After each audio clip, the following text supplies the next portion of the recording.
Go. Out. Sorry. She's not talking to you guys. For the record, she's talking to the dog. Logging in and hearing this. Out.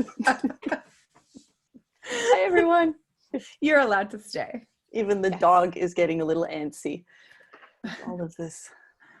The end of the evening, so it's always a little different. Nice to see so many people logging in tonight. And again, you'll see that Stephanie's stuck in the chat window, but I'll flag for people. You'll see the chat window down there in kind of the bottom right-hand side, and you'll see a blue button. Janet Smith has it nailed. You want to make sure it says all panelists and all attendees so that we can all see it. I think its default is to only all panelists, which means that we're talking to ourselves, which is not nearly as much fun. So please make sure that you click that and let us know where people are coming in from tonight. It's always nice to see where people are. I'm always impressed. Campbell River. Is Janet related to you, Crystal? Isn't everybody over on the island related to you? No, my grandma was Janet, but she was on the Sunshine Coast and she's not there anymore. I'm giving a lot of people are, though. A call out to Wisconsin because I grew up in the Midwest. I grew up in Michigan, so I'm always excited to see Midwest cheese eaters, cheeseheads. That's what they're called in a loving way. All right. Okay, Fanny Bay. I'm from like Qualicum Bowser, so Fanny Bay is like right down the street. You could wave to my parents pretty much from where you are. I thought Fanny Bay was a made-up town. Hey, Montreal, nice to see you. They said we have to figure out if we know anyone in common because well, are you actually francophone or anglophone, Lisa? Did you do the Catholic school board or the Protestant school board? Anglo, all right. So there's a high possibility that we know people in common. And I don't know, Karen's saying that we clean up well, Donna. Just you and I, which I'm taking Thanks, to mean Karen. that we don't usually shower, and Eileen always looks good. That's what I'm taking. She always puts on lipstick, and that's why I'm pointing. I just put the lipstick on. It makes all the difference in the world. Well, and having a beautiful background, you don't see me. You're just like, yeah, Donna. She's just better than me saying, stick it, Karen. I did clean myself today. I'll have you Can know. you tell we're getting used to having you all around? All right. There. Good job. Next level. Nice My coverage. lipstick's- Nice coverage. Good job. Natasha, I'm going to look to you for approval. I don't have a very high contrast between skin tone and hair tone, so the bright lipstick does not do anything for me.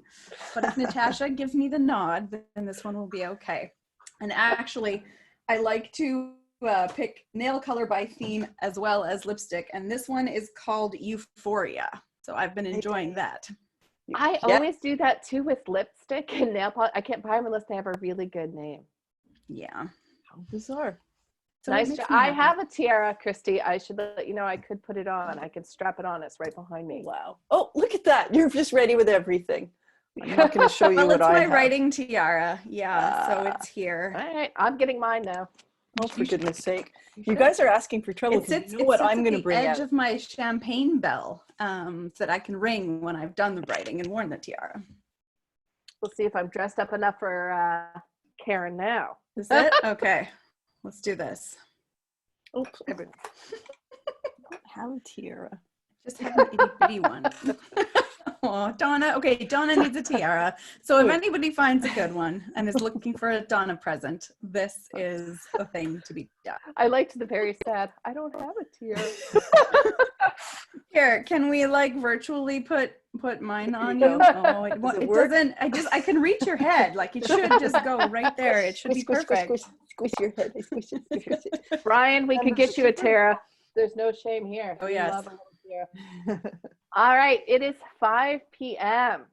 So I want to welcome everybody. It's nice to see everyone and thank everyone again. We have had such a good time this week and we hope everyone else is having an amazing time. And please feel free to tell your friends to join us, and don't forget that stuff has been recorded if you missed anything. So 2 quick reminders. If you have any questions for Crystal this evening, if you scroll along the bottom of your screen, you're going to see a Q&A thing, and that's where you're going to put those. And you will also see the chat window coming up there on your right-hand side. And make sure you push the blue button so that it's to all panelists and attendees, because otherwise not everybody can see it. So I am very excited to welcome my colleague and good friend, Crystal. Crystal is the author of a number of romance novels set in River's End. Do you want to flash those? Do you have some of them? Ooh, yes, I do.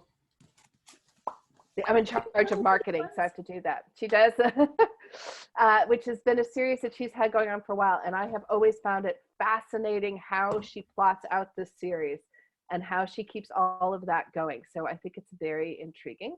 She is also the author of strategic series author. So if you are thinking about writing a series, or you already have a series started and you're trying to figure out how to keep it going, you're going to want to make sure that you. Woo. All right, we have got Bye, Eileen. better in internet Canadian. Anyway, if you're writing a series, I was going to grab the book. Make sure you get the book. It actually inspired me to write a series instead of standalones. That's how good it is. It took this old dog and said, "Hey, you should really try this." So don't know where Eileen was going to go next, but Welcome back. but we're gonna. I think she was going to talk about how there's magic in some of my books. So sometimes weird things happen and people just wink in and out of places. One thing that Eileen didn't say is that Crystal is a witch. Like, there is no doubt. Witch wizard. Anyway. I like magical. I am magical. You are. All right. If you could use your magic to fix my internet, that would make me so much happier than you can't even believe. All right. So with no further ado, Crystal, why don't you take us away? All right. So we are going to go into share screen mode here. And we'll see how all that shakes out. Okay. Now I can't see the chat, so the ladies are going to monitor that for me, but just to make sure that everyone can see those slides and that you've got something lovely to look at, we are going to talk about plotting and planning your night. And if any of you have been to Surrey Writers Conference, you may have seen I did a workshop there and a masterclass as well. So we're going to try and cram a masterclass's worth of stuff into the next hour plus question time. And you will have, of course, the advantage of follow-up questions and also being able to check out all the resources and everything in the Creative Academy. So don't panic if we don't get to something tonight. You can request an office hours on it if you want to dive deeper into something, and we will make sure that all of that is ready to roll for you.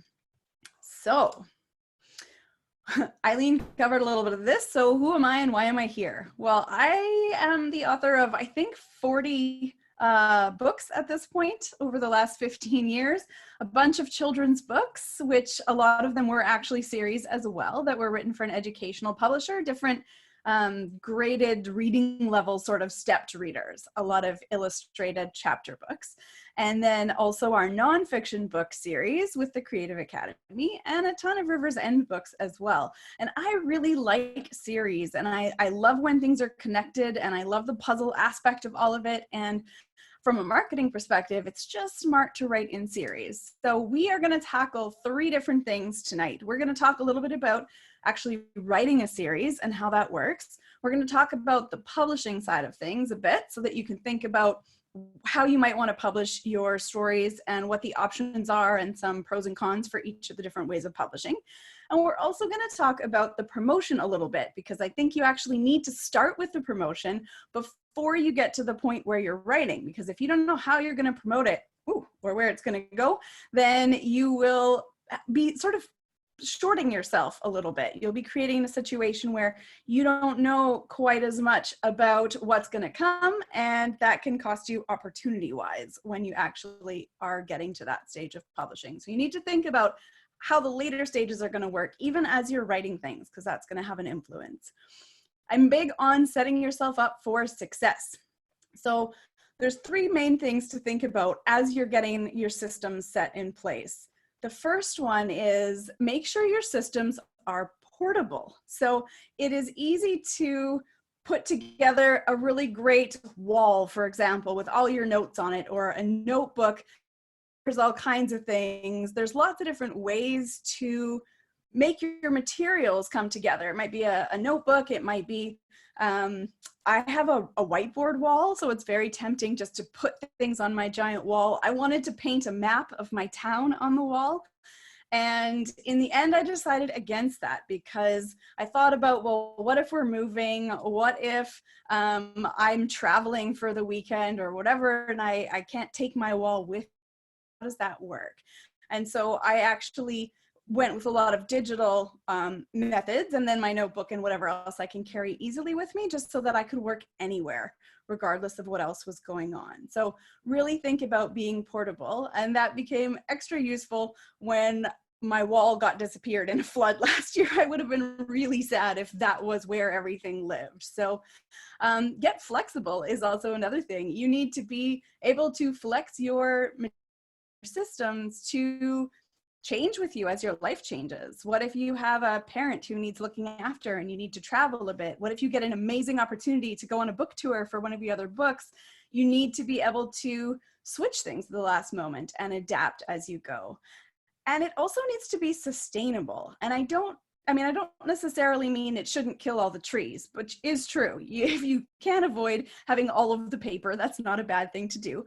But I mean, can you sustain your systems, your plan, your tools over a whole lot of books? Because when you're writing a series, you're looking at longevity. You're not just looking at what can I do for the next little while, but will this system that I built still work in 3 books or 5 books or 20 books or 100 books?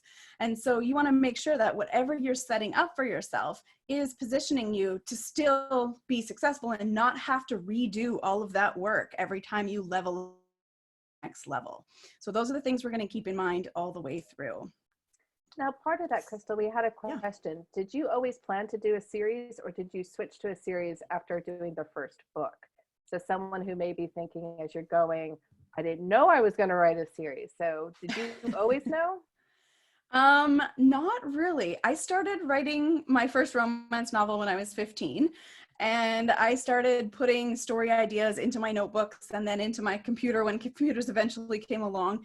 And when I got to the point of kind of seriously switching to writing as a career, not just something that I was talking about or keeping on the back burner, I looked at all of the research that said, okay, if you're going to actually make money at this and do it as a business, then a series is a really smart way to go. And so I looked through all of my story ideas and I realized that the common thread was that most of them came, most place in small towns that were similar to Qualicum Beach, which is where I come from. So smaller towns, often like BC locations, places I had lived. I mean, some were places I had traveled to, but when I looked at those threads, I thought, okay, well, if I'm gonna do this and I'm trying to connect them in a series, the place would be the easiest thing to tie together. And so at that point, I decided it made more sense to design one world really, really thoroughly and dive right in and create a series so that I wasn't starting over. And I did play around the first really year that I was really actively writing and releasing romances. I did it with novellas so that it was quicker to get them out and to test them and to really see what people reacted to. And what I found, as I was releasing them, I was getting way more traction on the stories that were part of a story arc that were connected together. They took off way easier. They required way less effort from me to convince people to go read the next story. So it made all the sense for me to figure out a way to work all of my stories into the same story world. Great question. Okay, so I am actually going to put you guys to work a little bit throughout this presentation tonight. So I would love for you to grab a notebook, a pen, whatever it is you want to jot notes on, because you are going to think about some of these things in the context of your own stories and start applying it in real time. I know that's a temptation anyway, so we're just going to work it right in and make sure you walk away with some things that you can do. So the first thing you need to know when you're planning out a series is, what is your goal for this series? What is it you want? So for me, what I really wanted with my series was a story world that I could play around in with basically no limitations. I wanted to be able to hop subgenres, to have different lengths of books. I wanted to be able to switch characters or locations or pretty much everything. I know for me, I get bored easily. So I need a lot of freedom in my creative projects, and I don't like feeling trapped. I like to feel like I could hop around, but I also really like strategy, and I really like working smart, not hard.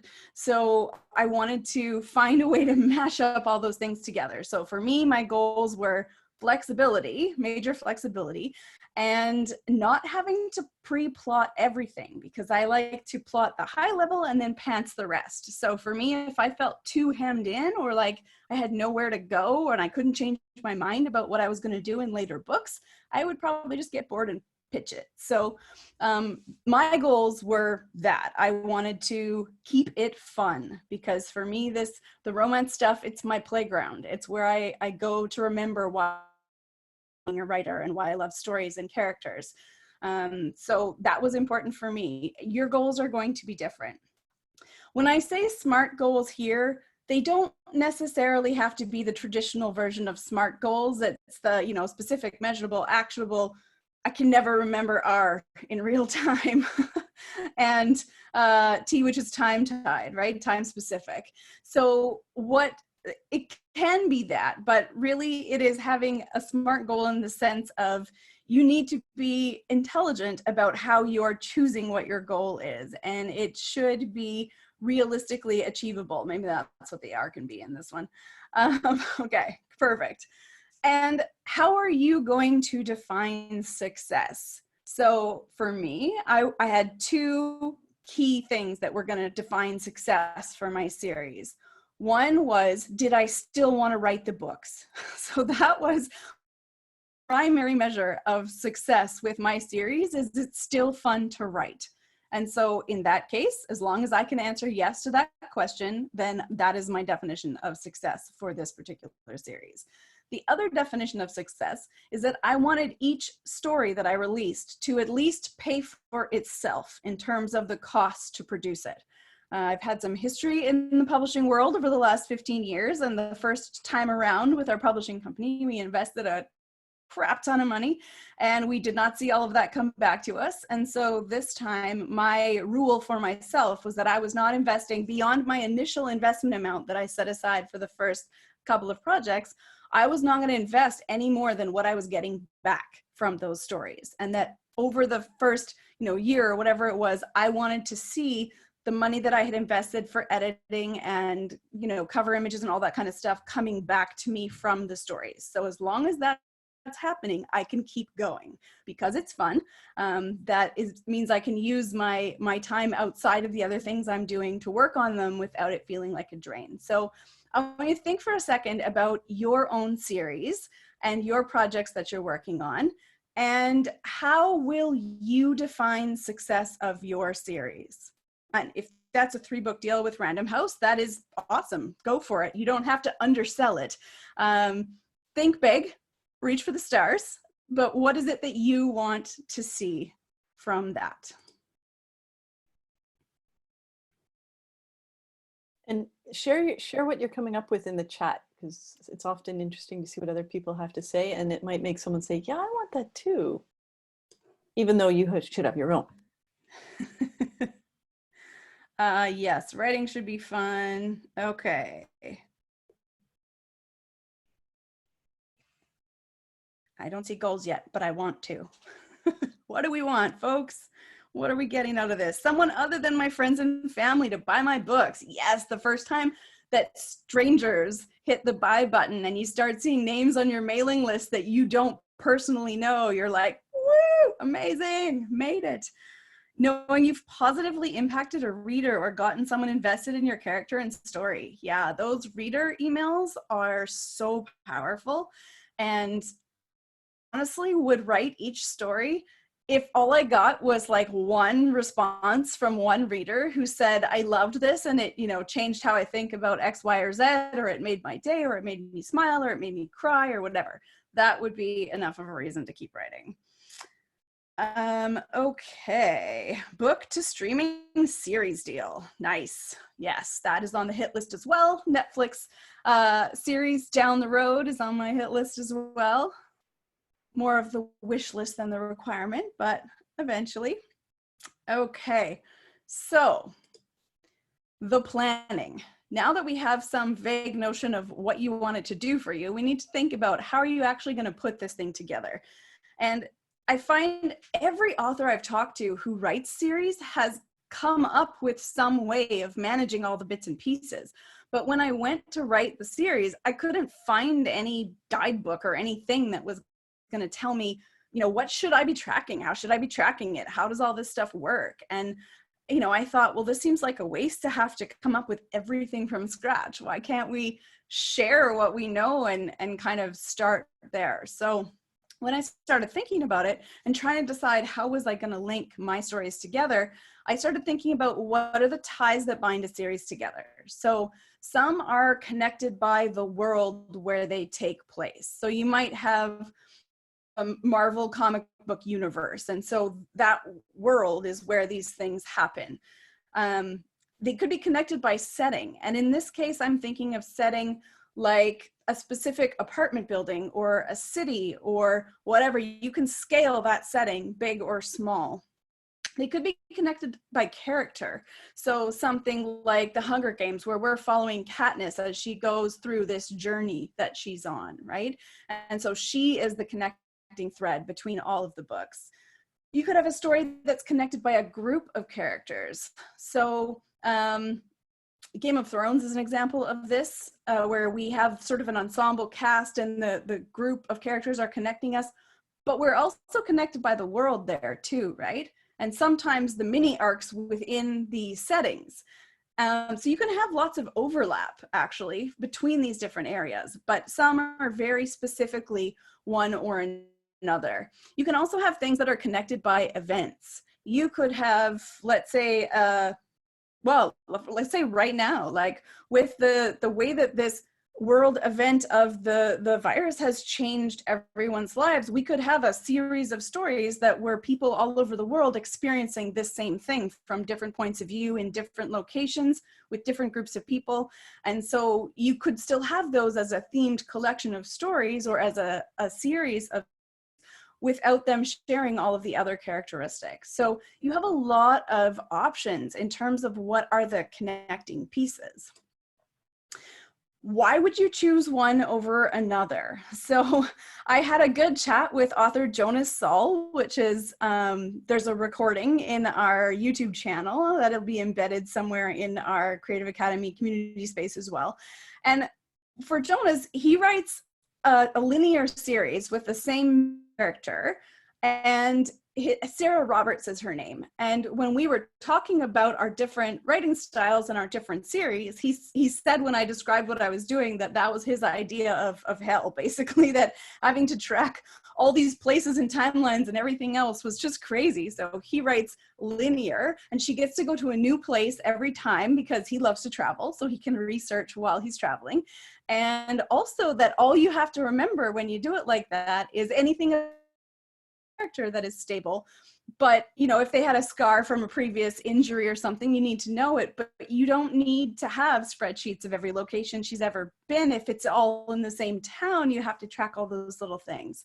So think for a second about your own series and think about what kind of a series are you writing? And I'll go back here for a second so you can see the list, but just think about which of these elements are going characterizing your series.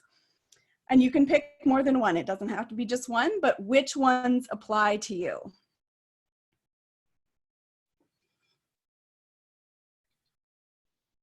And while people are thinking about that, one of the questions in here was someone was talking about kind of adopting a TV show outline that they've done into a book series. And how do you manage kind of that larger cast of characters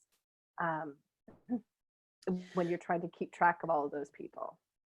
Right, and there's a whole section where we're going to talk about different softwares and things and different approaches to what do you manage and how do you manage that. So we will pause that for the moment. So there's a question here. Series terrify me. A friend had a series purchased by one of the big presses, but then they cut it off. Does that happen often? So unfortunately, yes, that does happen often, particularly with open-ended series. So if you sell a trilogy, it would be pretty unusual that they would only do book 1 or just 1 and 2 and then not do the third. It does happen. If books 1 and 2 really don't sell, then yes, there's always a risk of that. And if you have a longer series that you're hoping for more books, there's zero guarantee that that publisher will still be around, that your editor will still be there, that they will still want to acquire a lot of them. That is very challenging. That was one of the reasons why I decided to indie publish. So when we that point in things tonight, we can talk a bit more about that. But yes, it is absolutely a risk. When we had our publishing company, we picked up several books that were actually in an existing series by other publishers because they had dropped the series, which is not something that most publishers will do. And you know, it didn't work fabulously well, but it worked enough to give the authors the ability to still have those books out. But yeah, it's a definite risk when you sign with other people. And that's a good reminder for people too, to really be looking at their contracts, because you'll want to be making sure if the publisher makes the decision that they're not moving forward with the series, that you still retain all the rights to move forward on your own, which is not a hard thing to argue for, but you want to make sure it's in there. Yeah. And there's a good question here about how do you connect 2 or more series that don't share a world? So can you do that even if the readers haven't read one series or isn't even published or finished yet?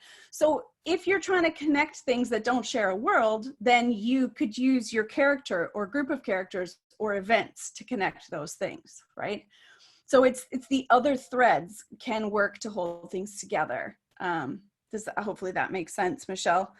But yeah, you need to know what the threads are going to be, and you need to drop clues into the books as you go, because you really need to be drawing the reader in and giving them a hint. So it's like Easter eggs in video games or in books, where you see little things that are actually clues to stuff that happens later, or you're introduced to a secondary character who becomes a main character in one of the other series. And that is quite common for sure.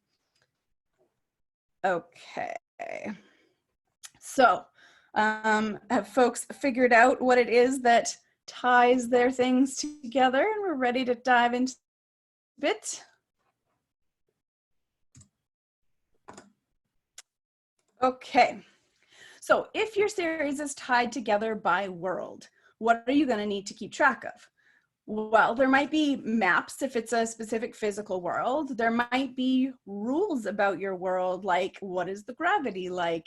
Is there gravity? How does science work? How does religion work? All of these things. So when we think of world building in more by fantasy kind of context, but the world building can apply in a real world setting, in a contemporary setting, in a historical setting as well. What are the key elements that are going to bring that to life? So, you know, having those rules for your world is really important. Maps are a really great resource as well. We're going to talk a little bit about Eon Timeline, which is a program that I use for tracking a lot of things. I am a big spreadsheet. So there are spreadsheets because they're searchable, because they're sortable, because you can kind of grow them as you need to. They're effectively a laid out databases that you can pull information from in a way that works for you. So all of that stuff is good. And also photographs are really, really helpful at identifying things and tying together the world. So world mapping. And I am going to show you guys, you might not be able to see it super well in the teeny little picture, but you'll get the idea. So this is a map of Spirit Lake that I drew in my journal when I was camping in the summer a couple of years ago. And what you see on the screen is the map that I had created by an actual artist. And I had him do Spirit Lake area because I have a bunch of stories that show up there. And I also had him do a huge map of River's End. So I have my whole in Photoshop, which is really, really handy because I can manipulate it. So that might sound like it's really scary and expensive, but he was from a different country where it was not really scary and expensive to pay him to do all of that, a very good wage for him. And so he was able to do that very affordably for me. And we worked together over a period of weeks for him to create it in a way that I could make use of it going forward without having him for every little change, because I knew that my world was going to grow and I would want to be able to shift things around and take action on that. So that was a really fun exercise and really made me take it out of my head and put it onto graph paper in a way that made sense. And then that turned out to be extra good because my original sketched maps of my town were all destroyed in the flood. So I had a digital backup. Lost all of that. I now have this sort of permanently cloud saved version of things that I can work from, which is portable and sustainable and very functional. So that was great. Knowing your own level of technical skill is also important. If you are not a computer person, then maybe you want to make your maps in a notebook and you want to keep them there, and that's okay. So just, you need to work in a way that's comfortable for you and that feels fun. I think that's really important. DIY options. So you can make your own maps. Actually, there are ways to use mapping software that you can find online to make maps of cities, towns, all kinds of things. A lot of people will actually take a Google map and they will overlay their own street names onto it. So you can pick a city or a town that's about the same size as your own city or town, and then you can map onto it your own and names for things, and then you have a geographically accurate representation of things, and you also don't have to start from scratch. There's actually a really great tutorial that I watched on YouTube about designing places. So how do you name streets? What's the correct way to do that? How wide do sidewalks have to be? Like everything. So that, I thought that was really fascinating to learn, but not everybody's going to kind of want to dive that far down into that rabbit hole. So, go with what you can and check out Fiverr if you're looking for somebody to help you with that. The guy who did my maps is actually an urban planner and an architect in his day job, but then he takes extra projects, stuff like this, and he does like real estate renderings and whatever. So if you had everything happening in one house, for example, or one apartment building, you could actually get a rendering of that to work from, and it's really fun bonus content as being great for reference material. So most of this stuff that you're using to create your series, you can actually then use to be bonus content for your readers, and they absolutely love seeing those peeks inside of everything that's happening. We've got a couple of questions here about maps. Do you have instructions on how to map names onto it? I'm assuming that is just from the Google question. I'm not sure exactly how that would work. It would depend on how you are downloading it. But if you go high level, you can see like the shape of things, and you can download that. Or you can download the, when you get those from the Chamber of Commerce or whatever, when you go to a town and they have the tourism maps, those will show you the shape of the town, but they don't have all of the names on it. So those wouldn't be necessarily that you were sharing with everybody. Could use them yourself, whether you actually trace them on a piece of paper or if you scan them in and then just, digitally erase the names, whatever, depending on your own comfort levels with different tech. There are lots of different ways to do that. And Amelia said in the chat, which I know you're looking at the Q&A, that online free D&D mapping tools are great. Yes, there are some fantastic generators. And there's also some 3D rendering tools that you can use, like SketchUp, where you can like do a layout of a floor plan or a home, and you can actually do 3D renderings. It's really cool. If you're a tech geek and you like to play around with stuff like that, that's a fun place to go. Denise is asking, if you are dealing with a world that is the real name of a city, can you make the streets fictional? Yes, absolutely. You can change anything you want. The only risk, if you are using a real place, the only risk is that people who live there will be like, no, that's not right. So run the risk of that. And I know Eileen has a great story about, a town that has the same name as another one in a different state, and people were getting mad because they're like, that's not accurate. You didn't do your research. And I definitely noticed that when I originally set my first magic book was actually in Victoria. And because one of the readers that I had do a beta read for me was like, yeah, actually that store is like 3 blocks down from whatever. And even though I had no idea there was an actual store that sold magical goods that was in the neighborhood of the fictional one I had made up, people were like, okay, so that's not right. So you have to be careful. If you're going to go fictional, it's easier to go fictional, which is why you can take the map of a place, change the name of the place, keep the street structure there, but then change the name of the streets. You could even actually keep all of the same streets and just change the name of the city. And as long as you called it something different, it would be a very rare bird who could figure out that's what you had done. So you'd probably be okay there. Okay. Do you have a good So guide for Eon? Someone has it, but they find the learning curve really hard. yep, the learning curve is hard on Eon Timeline. That's a real thing. The Eon Timeline folks have put together actually a solid guide. Like their help documents are actually quite good. I think the hardest part about that, which we'll talk about in a minute, is let me just see if that's my next slide here. Almost. So we'll talk about in a minute is that Eon Timeline can do just about anything, which is kind of terrifying with a tool because then it means it's up to the user to decide how they're going to use it. So you have to impose a structure on it, not the other way around. So we'll look at a couple options of how to do that, but it is a learning curve. And so you have to decide before you take on that tool, is it worth it for me? Like, how many books am I going to do with this? Is there another tool that would do the same thing but have an easier learning curve? Am I better just with spreadsheets and Pinterest boards in combination? So there's actually a whole section in the book that talks about how to evaluate a tool and decide if it's worth your time to invest in it, both monetarily and from a time and energy and learning curve perspective. I mean, I'm pretty techie, and it took me about 3 full days, like 7 a.m. to 10 p.m. because that's how I roll when I'm excited about using a geeky tech thing.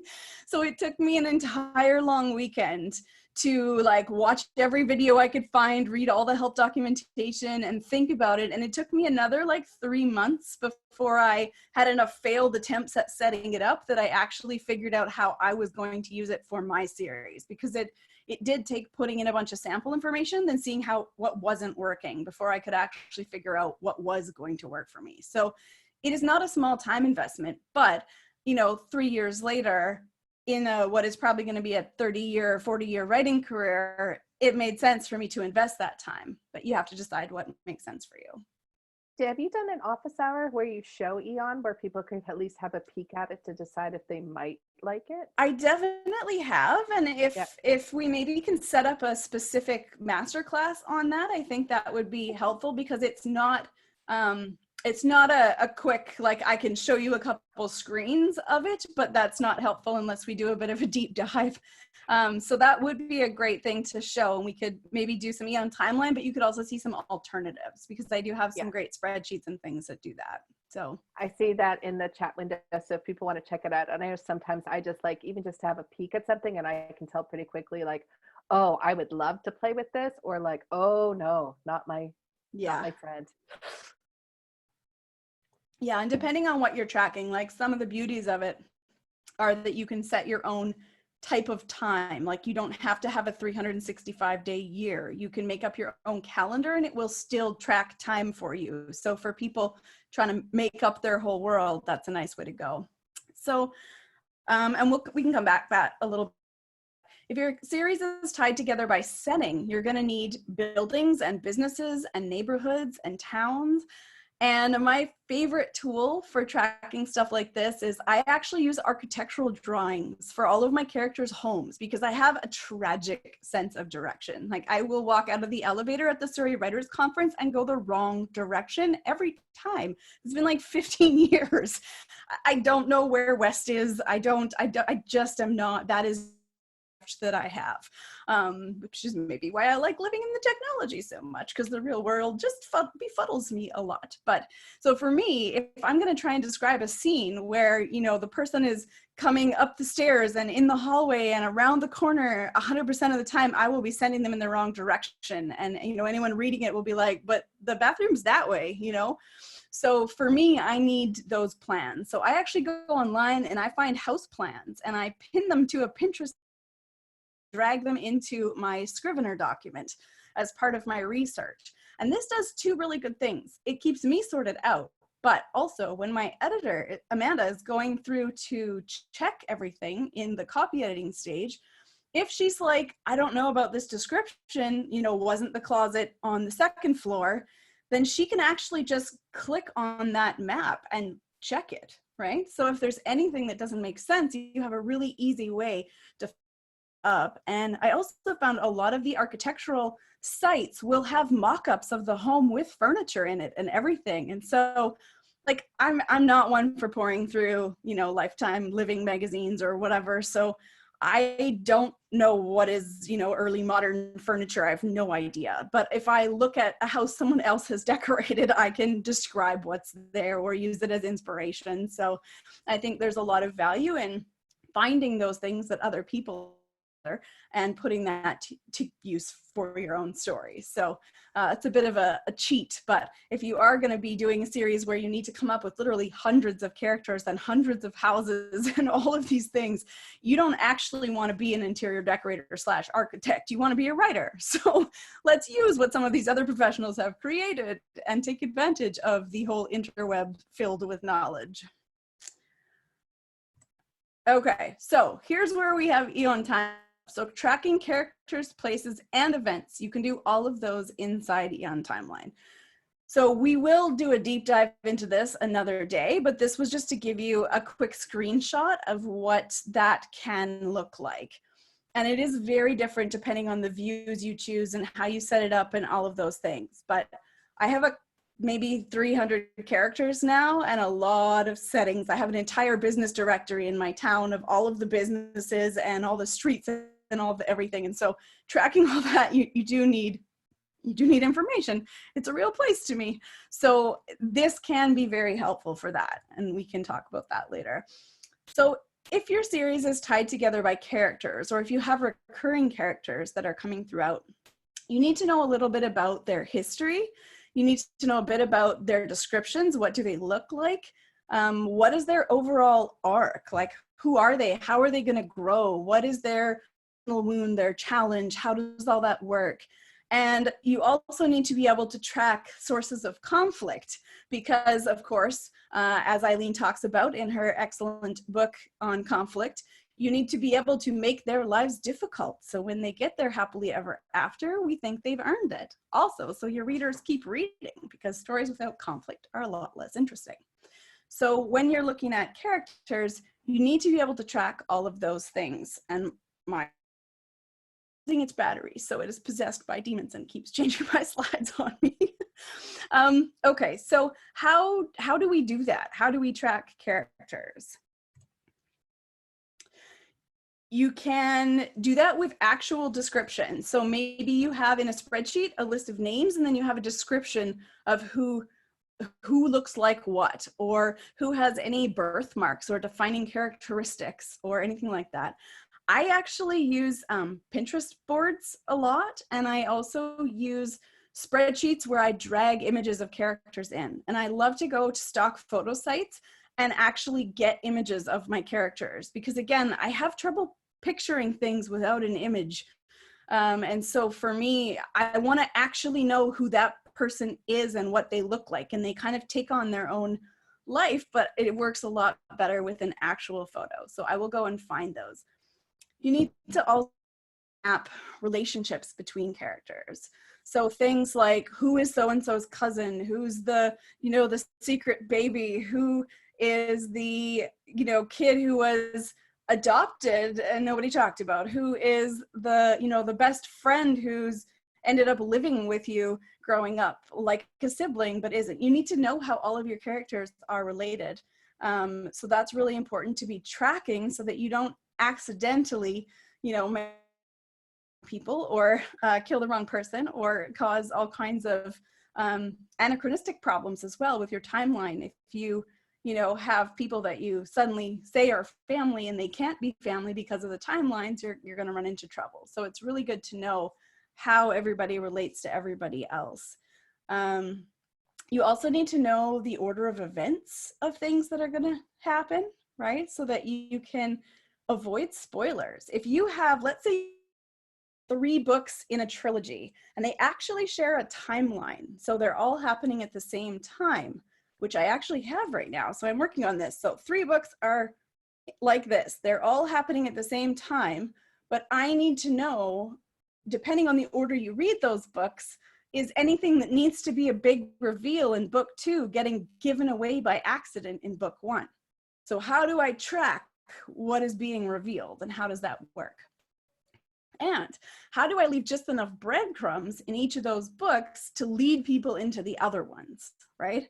Because the reason why a series is powerful is because people don't have to make the same level of choice to engage in the next book. You've already hooked them. You've already grabbed their attention. You've made them love your characters or hate your characters or need to know what happens for your characters. And so it's an easy, yeah, give me the next book, as long as you've done something to lead them from one to the next. So that is really important out there as well. So this is a picture of my website where you can actually meet the neighbors in River's End. So I send it out with a disclaimer when I send it to my readers that says, if you are the person who does not want to know what I think the characters look like, don't go here. But if you want to know who I think these people are, then you can actually come and check that out. So I have a page on my website that is Meet the Neighbors, and it breaks various people in the town, and it gives everybody an identity. And I actually use these pictures when I'm casting for the audiobooks and the narrators want to know, what does this person sound like? I will give them a description of any accents and stuff, but I will also send them the photo. And they have said that that makes it so much easier to know what that person should sound like by seeing who they are. So it's just another kind of being organized or very specific in some ways makes other things easier for you down the road. So that's a good way to do that. I'm going to do a couple of questions here. Is it the responsibility of the writer to make sure readers can read out of order and not get a spoiler, or is that a choice? So yeah, I think it depends a little bit on, is it a linear series or is it meant you can just read around in the world and it's all good? If you have, let's say, 5 books that all share sort of a cast of characters and roughly a setting, and I'm thinking of the ones that are set in, it's a Jill Shalvis series that's set in San Francisco in a place called Cows Hollow. And it's this one office building and little neighborhood, and all these people are kind of intertwined, and you can read them in any order. And she's pretty good about not giving away too much, but hinting at what happens in the other books. But that is involved in terms of managing it. So I think it's up to you as the author to direct people. Like, you can have a reading order on your website and you can say, if you want to avoid spoilers, you read them in this order. And then you've done your due diligence, you've said that, and it's up to people if they want to follow those guidelines or not. Okay, if you write in the same world, does each story need to be the same? Is this more applicable for romance? So that's an interesting question. It depends a little bit on what those genres are, because Leslie shares that for her, just so you know. It's first is women's fiction and the next 2 are romances. Okay. So here's the challenge, is you do not market those kinds of books the same way or to the same readers. You might get some crossover in terms of, like, if you really strongly your mailing list and then you are sending those out to those folks that, oh, there's a new book, blah, blah, blah. But part of the issue is going to be that the conventions are so different. Like, you have to have the happily ever after in romance. You don't in women's fiction. So as long as your women's fiction fulfilled most of the genre promises of the romance readers, then in theory you could get away with that. But they aren't going to show necessarily in the same categories. You're going to be making a compromise somewhere, which means that that is a less than perfect match in terms of your marketing and your audience, which is always going to come at a cost. You know, if you think about, well, okay, my women's fiction one would be 80% of what women's fiction folks wanted, but 20% of it would be romance, then you're going to get 20% bad reviews in the women's fiction section, right? Like there's going to be that many readers who you are not delivering on the genre promise. If you get that, hopefully that makes sense. But, you know, when you're mashing things up, my husband likes to say a compromise means nobody is happy, right? And that's an interesting way of thinking about it, you know, is that if you're compromising, everybody's meeting in the middle, but nobody is getting 100% what they want. And when it comes to books and delivering to readers what they want, you want to be delivering 100% of what they want. So I think if you can, you need to find a way to skew one direction or the other, but be consistent through your series, which is not to say that you can't link them. If you had say a trilogy that was women's fiction, with a character who branched out into a story that was more romance, then have it be a spin-off or another mini series or a linked book that you categorize that way. So it's not that you can't do it. I just think you have to be very, very conscious that it'll be a bit of an uphill battle. Okay. So how do you come up with fresh and unique storylines while staying with original characters in a familiar location? Okay, so this is where outside influences are really important. So those sources of conflict we talked about. So if your familiar location is a small town, but you have a main character who's a detective, or, you know, an armchair detective anyway, and she's solving mysteries, you need something to bring those mysteries to town. So do you have a safe house down the street? Do you have the head offices of a security company? Do you have, you know, a specialized local police force, or some sort of, like in the Virgin River stuff, this the location, there is a ton of a weed growing, actually, at that point, very illegal. And so it's a very small town, but because there's this illegal industry happening all around the town, it creates a massive amount of conflict with people coming into town from the camps that are in the forest. And, you know, all of that stuff, it gives you a lot to play with, even though it's a small place, or maybe it's a tourist destination or whatever it is at the crossroads of a bunch of highways, but you need something situationally to keep that going. And I think, you also need to make sure that your characters are enough to handle a really good story arc, and that they have enough room to grow, and that they are flawed enough that you can let them grow in a bunch of ways without them becoming boring and two-dimensional, right? So you need to give yourself a lot of juicy stuff to work with. So read the Build Better Characters and make sure you give them lots and lots of stuff to work with. Just so you know, Janet says, great answer, thank you. Right. Excellent. Okay, so next up.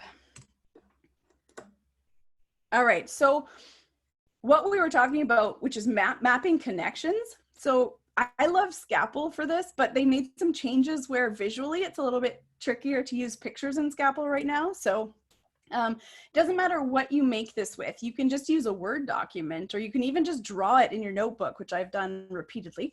But you need to know who are the, like, where from book to book or from miniseries to miniseries. So for me, I needed to know that in Reindeer Games, which is book 3 of one of my miniseries, there is a character who's the head of there's a local video game company. This guy designed an app and became sort of a young billionaire and, you know, started this video game company. But he is the connection, his name's Justin, and he's the connection to Endgame because it's the girl who works there, who he's had a thing for, who gets kidnapped. So there's a line between those two because that is a connecting arc into another miniseries that's all like security stuff and whatever. So you need to know, how does one book connect to other books? Or if you have multiple pieces, how does one miniseries connect into another miniseries, or a trilogy into another? How are you gonna lead people? Where are the breadcrumbs and where do they need to be? So visually doing that is a good way to actually see how that works. And you also need to map this because your reader journey is really important. So when we talked about like, how do you lead people from story to story without giving away spoilers? If you don't know what the pathway is, you can't avoid those things. And from a marketing perspective and a sales perspective, you want to be able to guide people through that process and really make sure that you know where you want them to go next, because the featured chapter at the end of your book needs to lead people into the next story you want them to read in your world, right? So you're really guiding that reader's experience. If your series is tied together by events, you need to know what's the timeline on those events. When did they happen?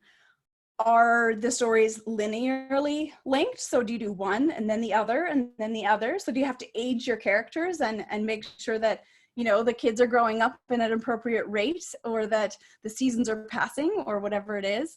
And you need tools to track your timeline. So some people will use Eon Timeline for this. It's particularly useful in that way. Some people will use just a spreadsheet where they can map that stuff out. Some people are fantastic at holding their head. It just depends on what works for you, but you need some way to be able to check back later and make sure that everything is lining up. And again, if it's an external tool that your editor or someone else can also check, that's even better.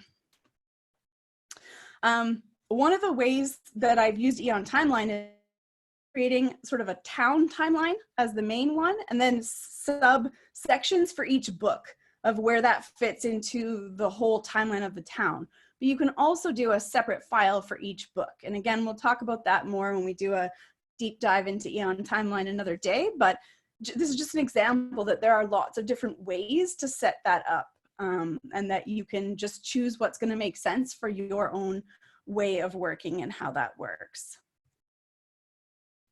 So when it comes to the actual writing of your stories, you need a process that is functional and replicable, because when you are writing a series, you are going to have readers who have very big expectations and they're excited and they want your next book. And that is an excellent problem to have as an author. But if you don't know how long it takes you to write the next book, you can't set that marketing machine in motion. You can't be planning for when they're going to roll out. You have no idea how that's going to work. So you need a writing process that you can use over and over again. You need to identify what works, what's working for you, what didn't work in the last book, what do you need to adjust as you go? You know, what are your key tools that you absolutely need to use? So for me, it's Scrivener is a must do. And then Microsoft Word for editing. I use, you know, Pro Writing Aid to help clean things up before I hand them over to my editor, because that saves me lots of money, which is always a good thing. And, you know, then when it comes time to publish, you need a certain amount of tools there. So for me, I know, like, these are my 5 things that I cannot do this without. And then everything else is just an extra. So you just need to know what are your pieces that are absolutely necessary. From a writing perspective, I know that if I'm going to be writing while traveling, I need the emotional wound thesaurus, which I have bookmarked all to heck with all of my characters' names and each they have, because I need to know which ones I've already used. I don't want everybody to have the same problem. So it is important to make sure you know what are your things that you have to have. And after each book, you need to take some time and reflect on how did that one go? What will I change for the next one? And then implement those changes so that with every book you are growing as an author and you can make each one better than the last. Because where we lose readers is where we do not implement all of the things we have learned as an author. And we, you know, when you read something in a series and you're like, that wasn't as good as the last one, what are the chances you're going to keep clicking and keep reading those books? Not as good. So you up the ante every time. Plotting versus pantsing. So this is a great debate. How many people out there are plotters or pantsers? Put it in the chat. We can see how the group split. Plot, mix, both, plotter, both. Yeah, pantsers. All right, all over the place. So the thing about a series is that even if you're not a plotter, it's a good idea to understand roughly what's going to be in each of the books, or at the very least, who are the main characters, or what are those connecting threads, Because if you don't know what those things are in advance, then you are eliminating opportunities to lead people from one book to the other, and you can write yourself into a corner if you are not leaving your options open for the next book in the way that you need to. So I highly recommend, if you are planning a series, that you think about, okay, this is a 3-book arc, or this is a 5-book arc, or, you know, how many stories are going to go with this, and how am I going to arrange it, so that you are keeping your options open. Motivation versus frustration. So you need to know what is what for you. So for some people, planning is super motivational, and for other people, it just creates frustration and sadness. So you need to know for you, what are the parts of the process that light you up and keep you going. For me, finding pictures of people and putting stuff into my databases makes me happy. That may not be the case for you. I get that. I'm weird that way.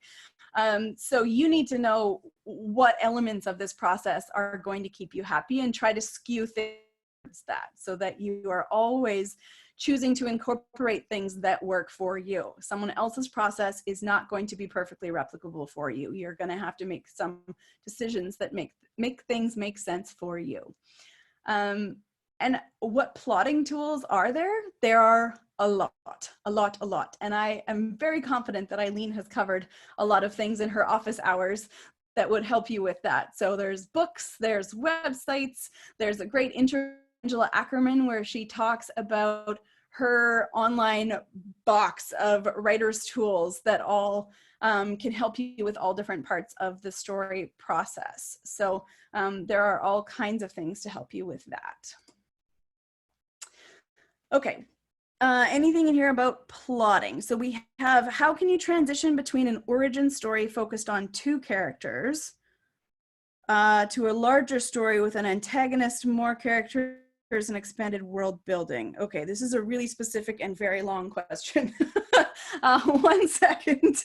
Would you write a main series where the characters already knew each other and had a smaller prequel after, or a book that is half of the 2 characters interacting and half setting up the series? Okay.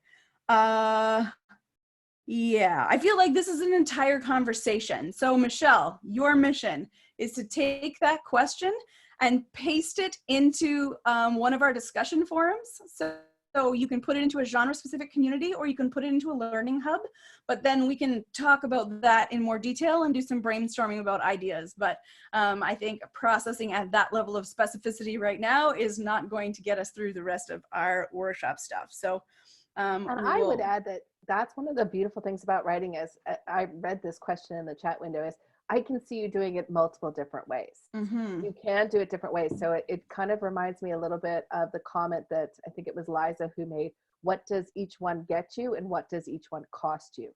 So by setting them up different ways, you have different pros and cons, and that's probably what you're going to need to do for your story.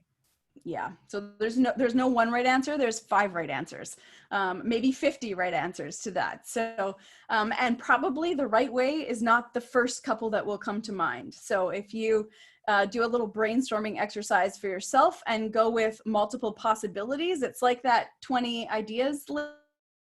Our brain uses the most common and easiest accessible things at first. So when you're brainstorming any solution or anything, it's usually the first few you need to throw out before you get to the good stuff that's really, really interesting. Okay, so when it comes to the publishing of things, how long until you're ready to pitch or publish? And this is a question that comes up a lot. And the answer is, it depends. It's the theme here. But it depends on how many books are you planning in your series. So if you are planning, you know, a trilogy and you're wanting to pitch it as opposed to indie publish it yourself, then you are going to need to know a few things, right? If this is your first 3 books that you are writing, you don't really have a sense of how long it's going to take you to write the other ones. And so you really need to get that experience under your belt. You need to be done. At least the first 2 would probably be smart, so that you know you haven't written yourself into a corner, and you know what's going to happen in those 3 books. And you know that if a publisher says, yes, we're in, we want all 3, that you're going to be able to actually deliver on that, because it may have taken you 15 years to write that first book. You will not have 15 years to write book 2 or 3, guaranteed. The contracts come with deadlines, and they come quite quickly. The other thing you may find is that for a long time anyway, editors were liking things that had series potential. So they would sign the first book, but they wouldn't necessarily commit to a series of 3 books or more books before market testing your work. So, you know, that's that gamble we talked about earlier, where you might have to try with a book and then see what happens. And so if you have a concept that could be done as a series, but the first book could also work alone, then you have an option to put it out into the world with some flexibility there. How long are each of your books? If you're writing 120,000 word epic fantasies, or maybe 180,000, I don't know, whatever the long books are, then that's very different than if you're writing novellas or short stories, right? Your timelines are drastically impacted by that. How long does it take you to write each one? Some authors can crank out 10,000 words a day. Not everyone is like that, for sure. So you need to know where you sit in that mix and how long it will take you to do the next one. And how many books do you need before you're ready to start pitching or publishing? You might have in your mind planned a 20-book series. It doesn't mean you have to write all 20 books before you start releasing. Although I would say write more than you think you need. If you're going to indie publish, I think having a few under your belt that you can release is really but if they are your first books, then you also are going to want to learn from your reader reaction. So don't write 20 books in your series. Make sure you do put out some and get some feedback and look at ways to do that. So for me, that's why I chose to do short stories on novellas, because I wanted to do some market testing. I wanted to practice my process. I wanted to get feedback from readers and find out if I sucked or not before I had committed to full-length books that I was really going to be committed to for a really long time. So, you know, think about that as you're getting started is you know, how many do you need to have in the bag, so to speak, before you're ready to start rolling them out. I do wish I had had more books ready to go, but I'm not 100% convinced I would have written the right books, because I learned from every book that I put out. So it really is a personal choice, and is impacted by how experienced of a writer are you, how well do you know your genre and your readers, things. So it's pretty personal. And yeah, Erin, I know you've written your 20 books. So there is that. There is a question too, Crystal. Someone was saying that the first book that they wrote was 79,000 words, but now that they know better, they're writing shorter novellas. Right. Is there any way to deal with sort of reader expectations who are thinking, oh, well, the first one was 80,000 words. All of them will be 80,000 words. Or the other way. I thought they'd all be novellas, and now it's not. So the good news is if you start short, you can always go longer. that tends to be, if you're writing good stories and people are excited about what they're reading of yours, they will want more. And so longer, more books, however you choose to deliver that is a thing.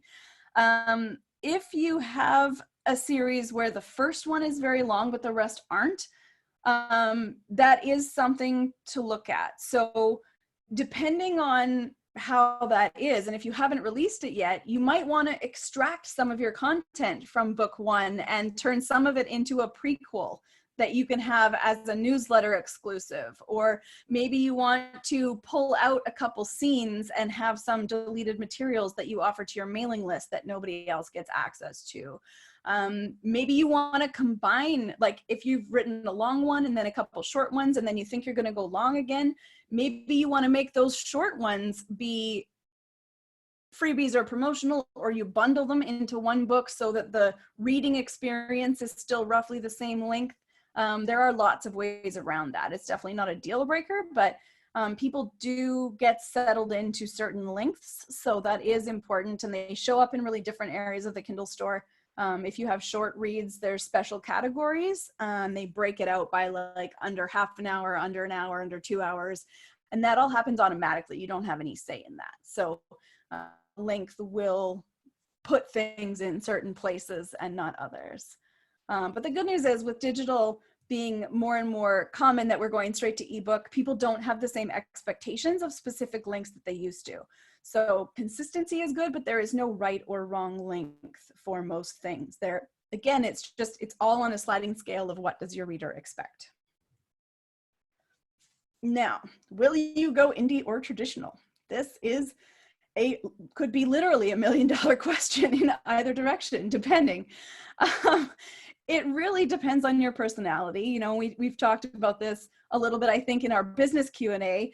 Eileen and I talked about this on Monday, which was, you know, if the idea of doing all the things and being in charge of all the things and making all the decisions makes you want to hurl, then you have a choice. You can either slowly desensitize yourself to that over time by just building into it, or you can go traditional. You know, both have their benefits and their downsides.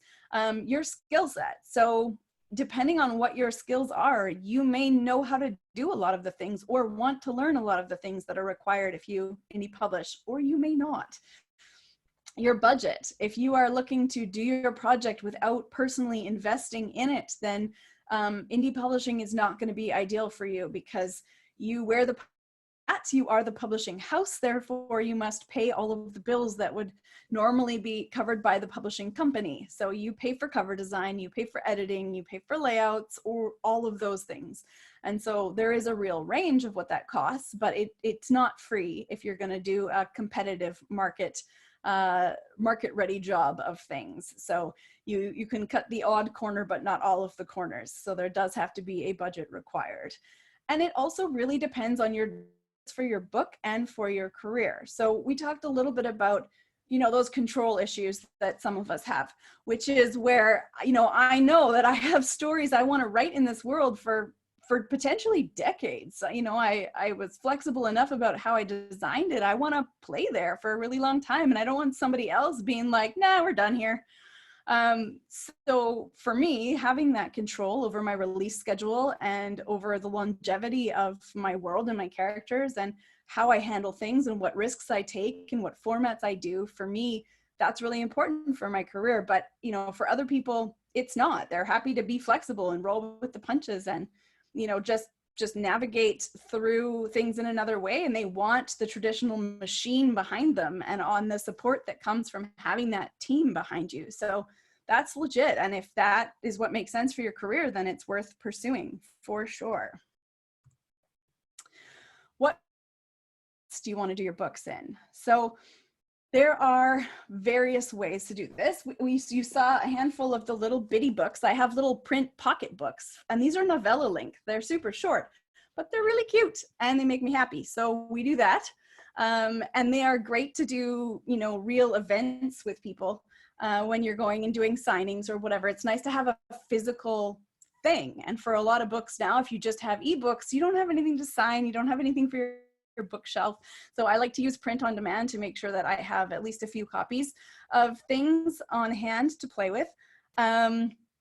Audiobooks are a very large and growing industry right now. They're not cheap to produce.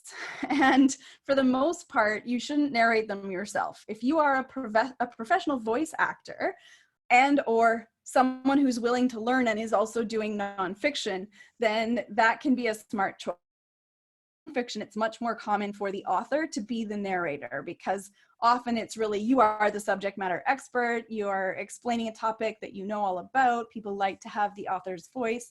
When it comes to fiction, it's basically like making a radio play. So, you know, the expectations of the quality and the ability of the folks who do voices and all of those things is really high. So you really do want to be able to potentially shop that out cheap. So usually the recommendation is not to sort of start with audio, but to start with ebooks, test your market, get your reviews, fix anything that needs fixing about your book before you go to audio, because it's really hard to change audio, but it's really easy to change ebooks. So that's a good way to do that. And we have some great interviews in the indie publishing section about audiobook narration and how all if anybody is interested in audiobooks, I will send you there and you can come back to office hours with a bunch of questions around that stuff. You can also do large print books, which I have one of those here. They're kind of oversized and really big print. So for folks who are looking to make print books out of your novellas, that's also a great way to do that, because we do have a lot of people who want a larger print size. Eyes do not keep working as we would like them to as we age. So there's a huge segment of the population who really does appreciate those larger print books, and they sell generally at a higher price point than regular size print books too. So there's a good business opportunity there. And you can also do box sets and bundles, which is a great way to, as we talked about earlier, if you have things of varying lengths and you want to group them together in a consistent way to have a certain reading experience, you can do that. So there really is a lot of flexibility in different formats.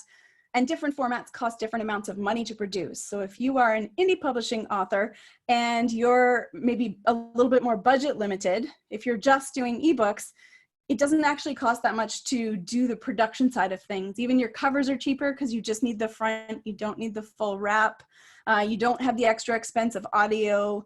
So it really can be an easier access point. And so you can look at what are my options, and then do some matching to find a good combination of things. And what I found worked really well was starting off with just the ebooks and testing which books took off, which ones did people really love. And then I invested a bit more in the ones that were taking off, and I put those in some other formats to test those. So then it meant that I wasn't gambling too hard in too many places at once. I like to apply the same rules as actual gambling to my publishing stuff, which is only play with what you don't need. So if the money comes back, great. But if it doesn't, that you have not mortgaged your home or, made other decisions that put you in an awkward position, because there is always a bit of a gambling aspect to it, in that nothing is guaranteed in the world of publishing. You can do your best, you can write your books, you can put them out the smartest way you know how, but there are, as we're seeing right now, so many other external forces that are going to impact how you do that. It's not even necessarily about your books, but timing of world can have massive impacts on how sales go. So that's important to keep in mind. Okay. So promotion, we talked about the reader journey. So you need to know which books lead people into your series, which books will have ads on them, which ones are going to need the most reviews. So if you're planning to run ads on something, it should have a lot of reviews, because if you are marketing to strangers, the reviews are the social proof that other people liked those books. And if they don't know you as an author, they need something to convince them to buy it besides just an ad they know you paid for, telling them that that's a good idea. And how are you going to get the reviews? So you need a plan for recruiting your ARC team. I'm actually going to do a masterclass in April, which I guess is pretty soon, a couple of weeks, that focuses on using your mailing list to recruit an ARC team, which is like an advanced review copy team, or a review crew, I call them, where you can actually get your mailing list folks mobilized to help you get those initial reviews on things to sort of kickstart your sales. So we'll do a deep dive into that a little later. I'm seeing a question here from Marilyn. What format has worked well for you? My series is chapter books for tweens. So for young readers, the ebooks don't work nearly as well. The young readers do tend to be sticking towards print books, and then libraries and schools also tend to order print copies of those to put in the libraries for those young readers. So if you are looking at YA and lower in terms of age level, then print books are still a really key piece of that. If you're writing nonfiction, it's also a key piece. Having those print books, we found for our Creative Academy books that the print ones sell very, very well. And in fiction, I rarely sell print books because of the books that I have. At events, they sell like crazy, but at, on the World Wide Web, not so much. It's almost entirely ebooks and then audiobooks as well.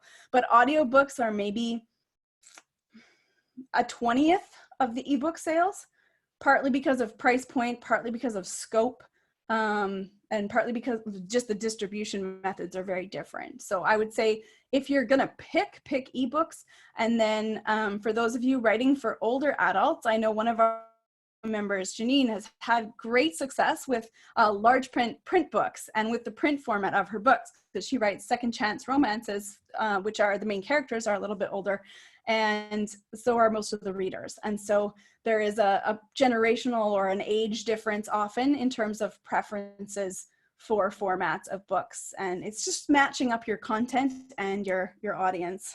More mature. Yes, I see that. Okay. So there's lots of different strategies you can use when you have a series. Some people will offer the first book perma-free. Some will have what I call a cookie prequel. So that could be that you have your series, which is books, 1 to 5, and then you offer a free prequel, a novella or a short story or an earlier story that leads you into the series that you offer through your website. Some people have cliffhangers. So if they have a story that's maybe 5 books and each one is kind of its own story, but there might be a gap that leads you into the next book because you want to know what happened. Shannon Mayer does this really, really well, where you just insta buy the next one because it's like you just keep going to the next episode on Netflix. So, those are good, but you have to be careful that you're not leaving the reader hanging to the point where you've disappointed them or you haven't fulfilled your genre conventions. So be careful with that in romance. I've broken that rule and got burned for it in the past. You have to make sure that you give enough closure there, and ideally that your open-ended arcs will be an overarching story arc and not the couple's arc. So you have to be giving people just enough to feel satisfied, but also want more. Or if you have a real cliffhanger, you need to make sure your publication schedule does not have like books, ideally, because people don't want to wait that long and they forget who you are. It's really what happens. They just get upset. Our binge culture on Netflix has created the monster readers, never mind the whale readers, but the monster readers who just want to consume everything you have to offer inside of like a week. So the good news is when you find those new readers, they burn through your whole catalog, and that's fantastic for the pocketbook. The bad news is then after that week, they're like, great, when's your next book? Now. So there's a certain amount of the good kind of pressure that comes from that. You can also use your additional format releases to kind of fill in the gaps between releasing your other books. So for me, I don't put them all out at the same time. I put out the ebook, and then I usually put out the print book and then the audiobook, but they don't all come at once, because then it's constantly adding new products to the catalog and to the algorithms, which is a good thing from a sales perspective. You can also fill in the gaps with paid advertising. So using AMS ads or Amazon marketing, and also, Facebook ads and BookBub ads can be a little bit more expensive and more risky as you're getting started. I think AMS ads, it's really hard to spend your money. So it's a good way to test your product and figure out where things are working, not working. And we have lots of office hours and things on those topics. And Stephanie hosts a Tuesday tech event where you can show up questions, and she's our AMS person who does all of that for us. So go and ask her questions. And then this one's a little bit challenging at the moment, but normally getting out there in real life can also be part of a series strategy, because each reader that you turn into a true fan as a series author is not just the one book they're buying from you, it's every book in the future you might write that they might buy. So the same thing applies to advertising. When you are bringing somebody in with book 1, they everything. So I actually give away book 1 of each of my mini series, and some people are like, why do you do that? That's crazy.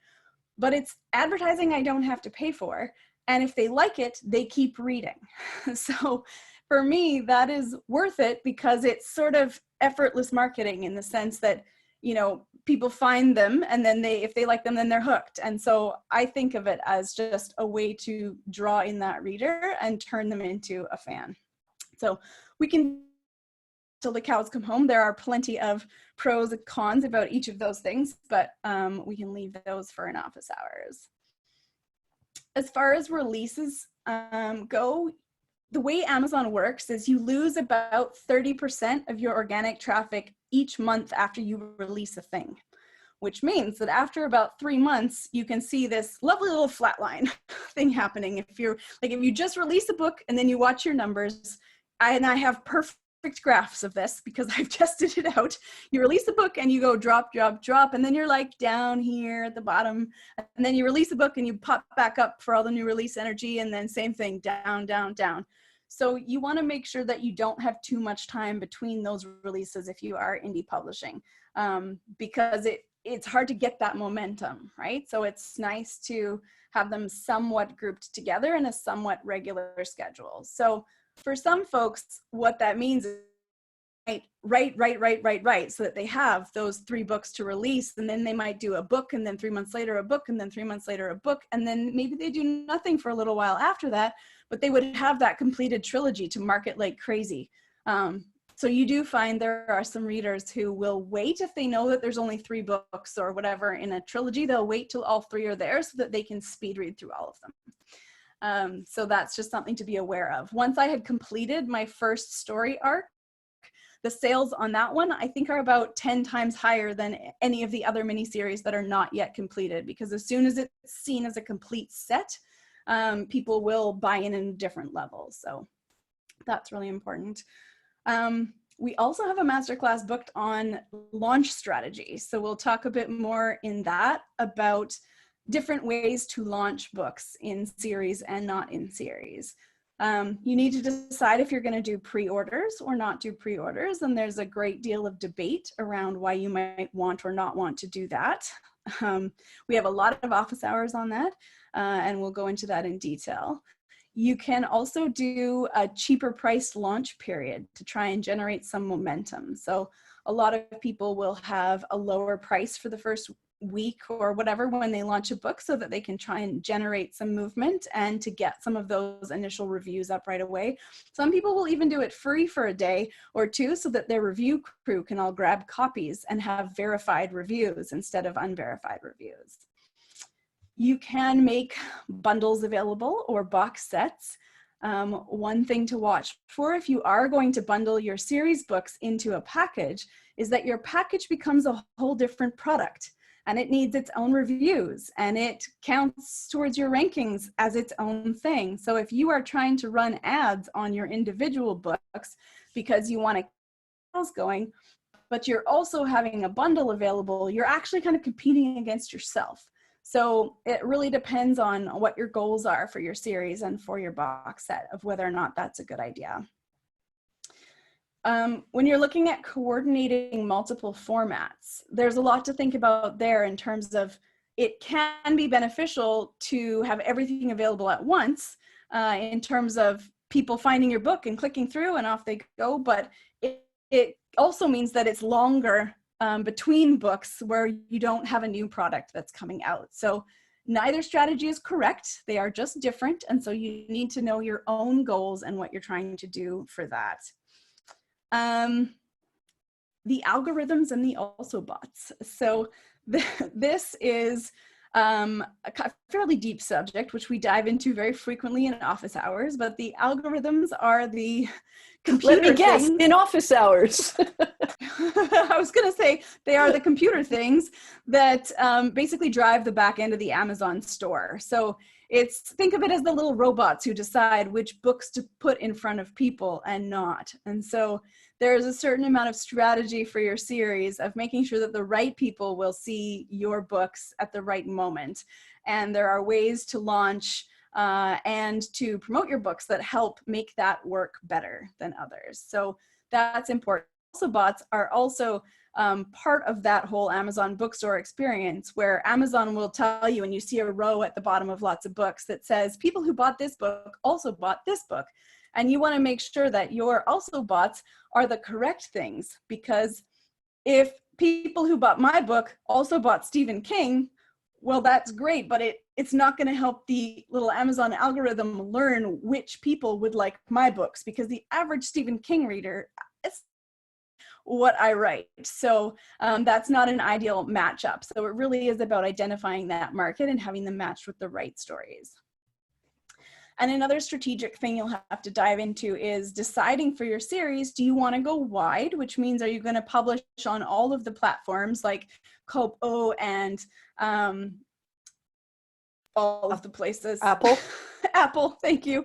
Google Books. There's all these other bookstores in the wide area. And then there's also KDP Select, which means you are exclusive to Amazon. So there are pros and cons to each of those as well, but you'll have to decide for your series, which direction are you going to go, at least in the short term. Because it is better to be consistent when you have a series. Readers get very, very frustrated if you have, you know, book 1 and 3 are wide, but book 2 you can only get on Amazon. They don't love that very much. So, you know, you've got to think about what the reader's experience will be through all of that. And so that's really important to keep in mind. Goals and trends. So what is working? What are the patterns in the data? You know, you want steady growth. You want to know who you're marketing to, and you really want to track and use the promo periods that you have if you are in KDP Select. Now, the reason why I put that screenshot in there is because if you look at the top section there, the blue ones are all free books that were given away of my first in series promo ones, and the orange ones are all the paid ones. But you'll notice the first orange bar in that series at the top, so there's teeny little orange ones with the blue, is very, very high. It was like 100 books that day were bought. And the reason it's in there is because that's a day when I sent a note to my mailing list and said, hey, has everybody grabbed this book yet?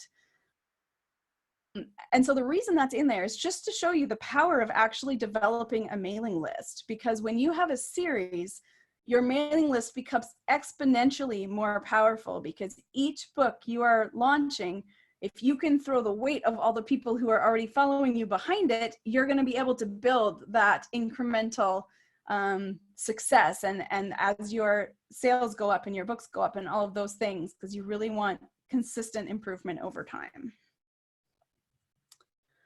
I use reader links to track some of that stuff. It's a paid tool, but it translates the fairly useless numbers on the Amazon dashboard into pretty graphs and things. Now, Amazon has launched a beta dashboard, and now you can just click a button inside Amazon and see a lot of that. It doesn't do quite everything, but it will certainly turn the numbers that don't mean anything into pie charts and graphs that do. So you don't necessarily have to go right to reader links. And there a book report plugin for Chrome that does the same thing. And the book report plugin is free under $1,000 a month revenue for you. So as long as you're not making more than $1,000 a month, you will be able to use it for free. And once you're making some money, they start charging you. So mailing list stuff, there's one existing masterclass and another one coming on mailing lists. And so I'm gonna say only that, yes, you probably do want one for reasons we already talked, which is being able to mobilize those for launching each book successively more effectively. And how is it beneficial? All of the things we talked about, building your ARC team, getting your also bots to be the right ones, communicating with your fans, building your communities, really creating a stable base for your career. If you've ever heard the 1,000 true fans concept, it is that, you know, as a creator, if you can build a base of 1,000 people who will buy anything you produce, you can have a stable career over time. So for me, that's a good metric, is I try to sell 1,000 copies of each of my books, and then I know it was totally worthwhile to do that project. For me, that's the target, is as soon as I've hit that 1,000, then I feel good about that. So, okay. Newsletter Ninja, fabulous book on mailing lists. I'm going to refer you a mailing list masterclass that you can watch. I think because of time, we're not going to dive too far into review crew, because we are going to cover that in a masterclass that's coming up shortly here. And BookSprout and BookFunnel are just two different tools you can use to manage your ARC readers and get that stuff going on. So BookFunnel is a magical tool. If you are not familiar with it, do some poking about in our office hours and in our resources sections, and just orient yourself to what it can do. But it lets you deliver your books directly to your readers, which is really helpful for mailing lists and promos, and for doing good things for the folks who follow you. Paid advertising is Really important when you do have a series to kind of keep things going between releases, just to keep a little bit of momentum. And there are lots of good courses and books around to help you. We have a Stephanie who has a Tuesday office hours to help you understand how some of those things like AMS do work. But you really want to think about for your series, if you are going to be running ads on something that's early on in the series and then helping people to then read through all of your books, your ads pay you back much better than they do if you are advertising on a standalone book. So if you can use a paid ad to bring a reader into your series, and they will be continuing to read all of the things, which makes your return on investment or your ROI much, much higher over time. So that is a really great way to put it to work for you, basically, to turn your money into more money and turn your readers into more readers. So last bit, what would I do differently? If I could go back in time and do it all over, what would I change based on learned? I would start my mailing list way sooner. I waited a pretty long time. 2014, I didn't really have a mailing list. I put out my first book. I did nothing in terms of marketing. It was 2017 before I started my mailing list. So 2014 would have been better. So for those of you thinking, is now the time, is later the time? Then now is always the time. I would have kept emailing my people who did sign up to my mailing list when I eventually got it going in between releases. I was one of those people who thought, oh, I don't want to bug people. But your deliverability is higher when you stay in touch. You're not just the friend who pops up to ask for a favor when they have a new book out. You can build that relationship in between and stay in touch with all of your readers. I would have had more stories ready so I could have had a more consistent release schedule, because I've had a couple in the sort of building of my series where I did not have books out for a while. And so you can watch those numbers do the whoof thing that we talked about earlier, where you lose that 30% each month. I would have written more books. Focus on the writing, focus on the writing, focus on the writing. You know, if you're looking at simplifying and you're going to do just one thing, that is your one thing to do, is write more books. And on that note. And that is how you take a full day workshop, compress it into 90 minutes. You refer to 3 full days of office hours. Yes, you all have a lot of homework, and this is a really fat book. So like, don't feel like you have to read it all and do it all at once. But when I put it all together, I wanted to take everything from a 3.5-hour masterclass that was high level slides, bust it out to, like, if I had you in a workshop for a month with me and we could tackle, you know, one thing each week or one thing every few days, that's what this would be. So it's filled with homework. There's all kinds of activities that you have to do. And it really does take each of the things that we talked about to the next level. So, and I want to say, like, for folks, I mean, you're here, so you're probably thinking about writing a series, but if it's something that you're not totally hooked on, as I was not until I read the book, it's just so darn smart, like, to be thinking in that way. And particularly the way Crystal says, you know, your series don't have to, there's so many varieties of doing a series. How about I'll say it that way? It's just a good, smart idea.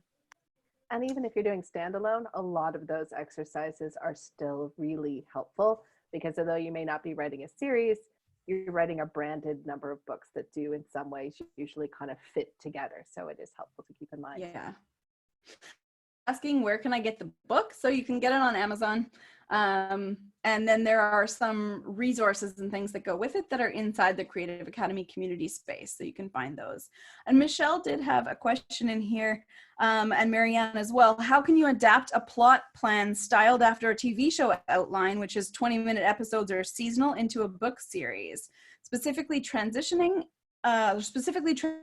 and managing a larger cast of characters. So that's basically what I am doing with River's End. Each mini series is kind of a season arc, which is one way to do it. So if you are thinking in terms of seasons, And in terms of how you would do that, I would recommend actually trying to plot that out, like actually use a bit of a mind mapping exercise and think about what are the main arcs, what are the main challenges your characters will go through, and what are the shared. Because I think the biggest challenge when I go and watch a TV series or movies that have been made out of a series of books, the biggest challenge is that the series is written linearly and it doesn't give you enough arcs that are interwoven. So I think even though writing where you have multiple books sharing a timeline is much more complicated from an author perspective, I think if your ultimate goal is to have it adapted into a TV series, you're pre-doing a bunch of the work for those creators if you've already story arcs and you've already created it with that in mind. And I think that gives you a huge head start. The other thing you want to do is, I was told if you hit the USA Today bestseller list, that is the place that a lot of the networks, etc., are watching to pull things from. So if you're looking at, where does Hallmark or Hallmark Channel or whatever, when they're looking for their next thing to turn into a TV, it's often off of those lists because they know that there's enough of an existing audience and fan base that it would be more worth their while to focus on that. So, and before you all go off and go drinking or, have dinner or walk around the promenade deck, just a reminder that tomorrow at 11 a.m. we have Nephilim Tempest coming to talk about the query process. So that will be really fun. And also tomorrow evening, we have Donna at 5 o'clock with No More Shitty First Drafts. And to be clear, it's highly interactive, and it's not just me because Eileen and Crystal are going to be taking rooms as well. So, but yes. Maybe that's a warning. Okay. So we hope to see you all then. Here we There go. you go. So have a great night, everyone. And thank you so much for being here. Thanks, everybody. See you in the writing room.